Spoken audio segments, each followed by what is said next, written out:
An anime about fire that was predicted to be fire. They weren't wrong, it has a really interesting plot to it, which I won't reveal, but is more than an anime version of Fireman Sam. Episode 1 we go head first, much like Shinra the main character, right into the action. Full steam ahead. Except, it keeps going full steam. Suddenly on episode 3, for what seems like a tournament arc, the villain's already established before you can even remember everyone's name. That is Fire Force. Quick summary if you've never watched, skip to here if you have. Shinra is a 3rd generation fire user who lost his family to a fire which he was blamed for. He's later recruited into the 8th division of the Fire Force, where he seeks to become a hero and discover the truth to Infernals, which are humans who spontaneously combust into demon-like creatures, and discover the truth to the mysterious fire of his past. In a bid to show you spectacular sequences, Fire Force quite literally burns away any opportunity to lay foundations down before bullets start spraying. Just because you show what generation every character is, doesn't mean I'll straight away understand the ranking, as a Generation 2 can seem to overpower Generation 3, even though Generation 3 seems to be feared. I mean, is Shinra unique, or is every 3rd generation like that? That's something they don't make clear. The only thing that was made extremely clear was that he smiles when he's nervous, and this trait does play a role in how events unfold in the anime.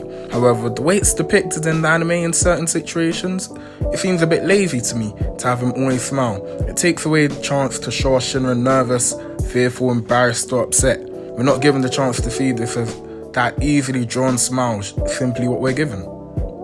And I feel it doesn't allow you to connect with the character very much. At first it's a bit comedic, however when you realise this occurs in every situation, you can't really empathise with him or feel sympathy or anything because he doesn't really seem to trigger that emotion in you from his facial expression.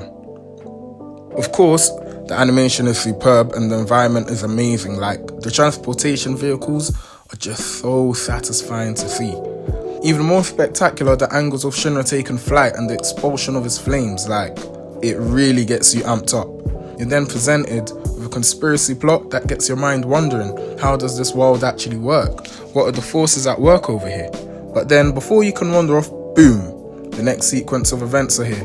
And you're so far from where you left off, you actually have no understanding of how things came to be, like you're an infernal yourself.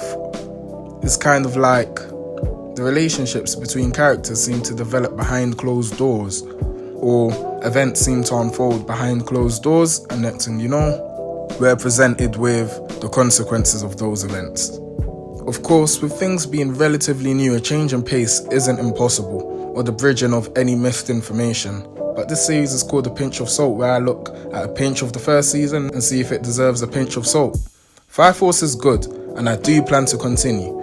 But based on this chemical fire right here, I think it needs a healthy dose of salt to put it out.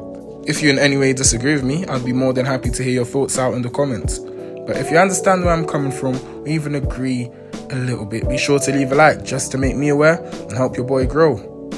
Much love, 13.